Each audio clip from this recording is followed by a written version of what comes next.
Hey, what's going on, everyone? Happy Thursday. This is a really good education. This is actually very important education right now. So, this is for you. If you're working with an agent trying to buy a house in this market, and this is for you, an agent that might not be getting deals. So, I'm educating everyone, right? I'm educating agents and I'm educating buyers that are working with agents. And I'm going to show you what is going on in this market and why one of the biggest reasons, unless you're just completely getting outbid, that you might not be getting a house. And this is a perfect example from yesterday. Yesterday, we had 68 offers come over. We actually had more, but we had 68 within the time. We had more come in today, but we were already in contract. So 68 offers. I wish I could share my screen and show you all these offers. Okay. Now, if somebody comes in cash, from New York and California, which we're seeing a lot of, and they just overpay for something, and they obviously you're not going to get the house if you're getting a loan. It's going to be impossible to get it, right? But here's what's going on.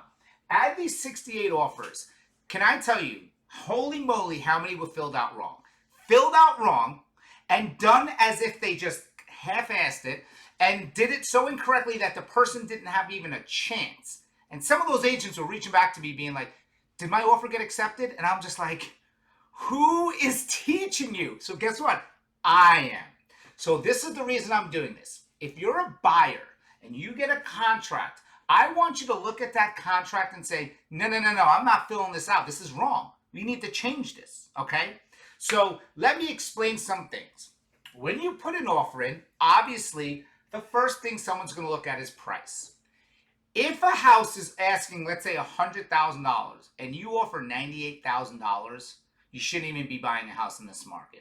If your ego is getting in the way to be like, I'm going to try to get a deal and I'm going to offer $2,000 less, which is like $4 a month, why? Why would you do that for? Okay?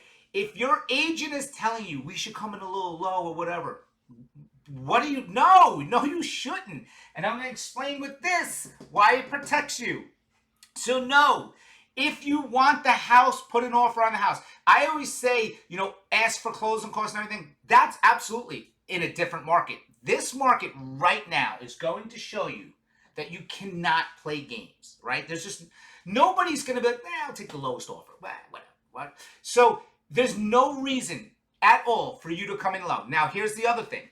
If you say the house is worth $200,000, but you would go up to $215,000, then why are you offering $200,000 to get declined and then to come back and say, but I would have offered? Go in with your highest and best offer always. Highest and best. Highest and best. Say it with me. When I say highest, you say best. I mean, really, highest and best. Okay. Escrow.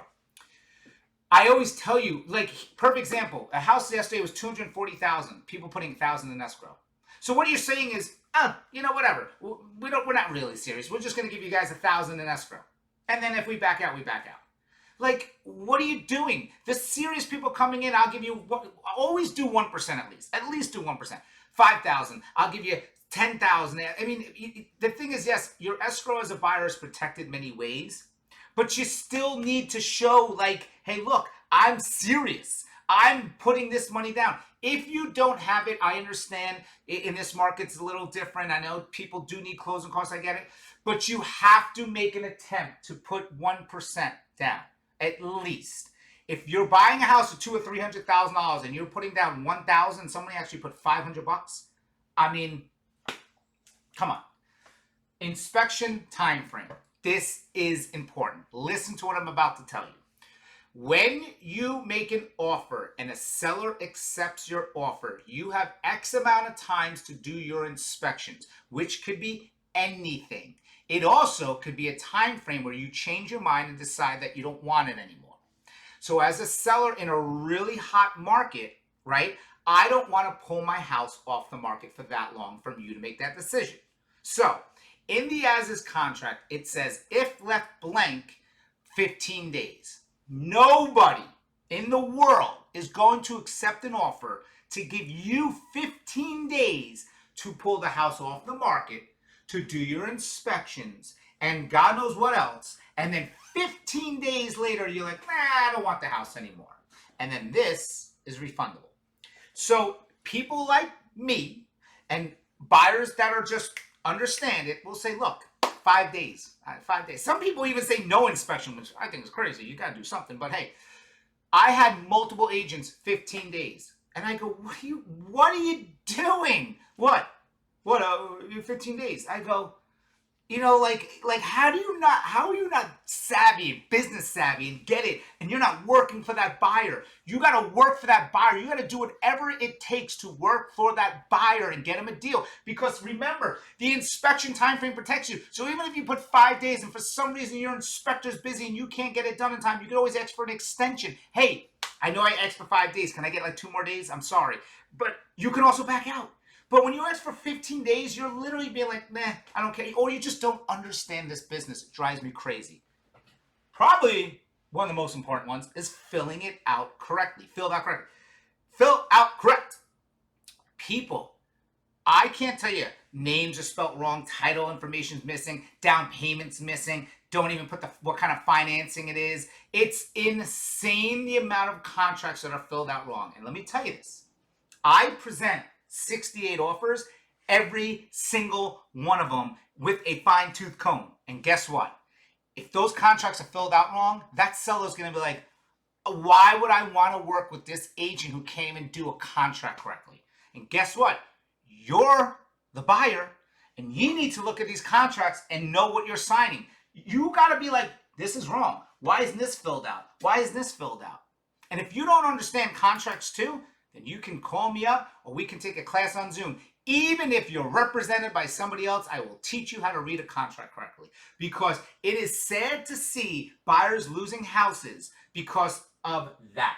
And that is insanely to me. Now, I'm going to throw this one out there because I actually had a seller bring this up.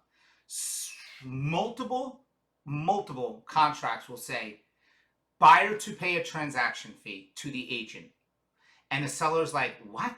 Wait. So this buyer this agent's charging their buyer a transaction fee? Who's paying for that? Well, some agents will try to roll it into the deal, meaning the seller theoretically pays for it, and then some will have the buyer pay out of it. I've had a seller be like, do not show me any single one that has a transaction fee. That's disgusting. If you are allowing people to charge you a transaction fee, I have nothing else to say. I don't understand these fees. I don't understand why people charge fees. That's just me. It's an opinion. I would never, in a million years, ever charge a transaction fee to a buyer. Ever. So, price, important. Inspection time frame, so important. Escrow, I get it. Fill the thing out correctly. People, look, if you do all of this correct, $200,000 house, and someone comes in and offers $215,000 or $220,000 cash, 3 inspection days, you're not getting the house. I get that. But to get your offer or a better opportunity to get an offer on the table, this is what you have to do. Please learn these contracts. Agents, you gotta learn them. And buyers, if you'd like to learn more, please reach out to me anytime. For more information on this, let me know. 68 offers. I was up all night. Have a happy Thursday.